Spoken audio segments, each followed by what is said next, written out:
Le chapeau, on est vraiment le dernier accessoire, le petit plus qui va finir la silhouette.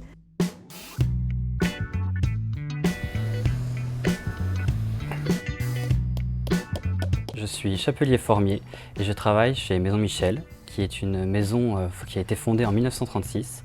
Elle se situe au 19M, qui regroupe plusieurs maisons d'art rattachées à Chanel. Donc ici, nous sommes à l'atelier formier. C'est ici qu'on va créer le bois, on va sculpter le bois sur lequel on va mouler par la suite le chapeau. On part de planches de bois, du tilleul, car c'est un bois qui résiste à la chaleur et aussi à l'humidité. Par exemple, pour former une calotte, on va utiliser ce bloc de tilleul qu'on va venir couper au niveau de l'entrée de tête. On va venir tracer avec un formillon, comme ceci.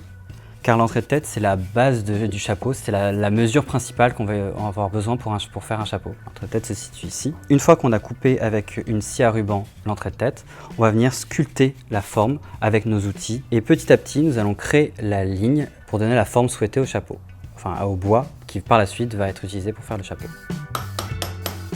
Nous faisons faire nos bois par un artisan formier à l'extérieur de Maison Michel, mais qui nous a maintenant transmis le savoir-faire pendant 2 ans, afin que nous puissions intégrer l'atelier formier chez Maison Michel maintenant.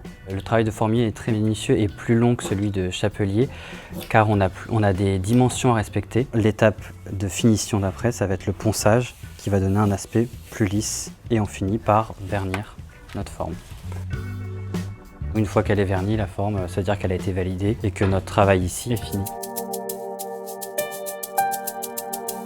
Ici, nous sommes en chapellerie. Une fois que le bois a été réalisé par les formiers, nous pouvons maintenant commencer le processus de réalisation d'un chapeau. Nous allons mouler le feutre sur cette calotte. En chapellerie, nous travaillons sur des matières qui ont une préforme, comme ici un cône de feutre. La difficulté étant que l'apprêtage doit être homogène afin que le chapeau n'ait pas de défaut par la suite.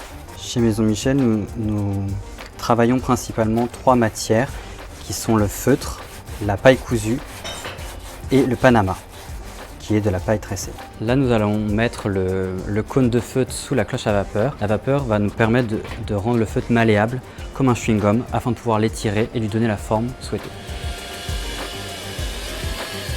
Et là, le feutre est bien chaud et humide afin que je puisse l'étirer.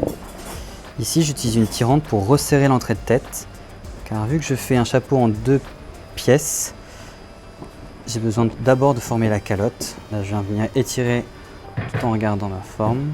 Je présente la matière à la calotte en bois. Et ici, je viens retourner.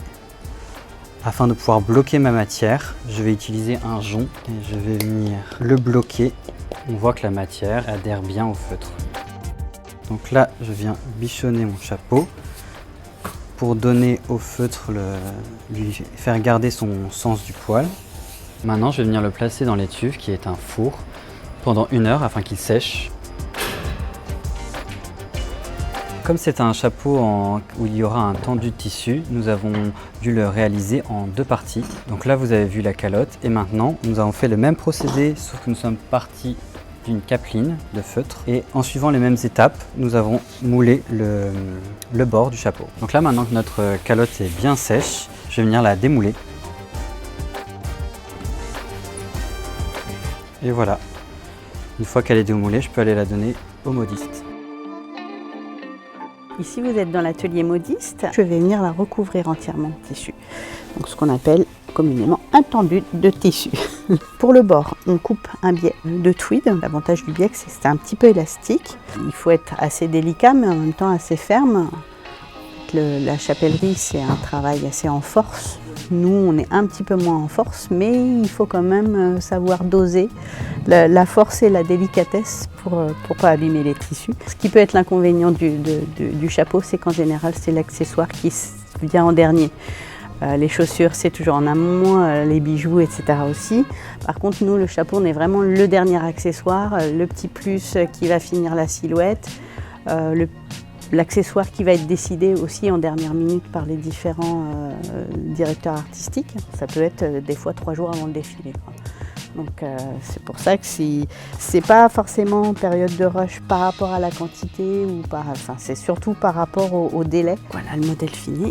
On va retrouver notre entrée de tête qu'on a piquée avec la petite griffe, la voilette qu'on aura posée avant et le montage qui aurait été fait avec un petit point visible pour la petite finition.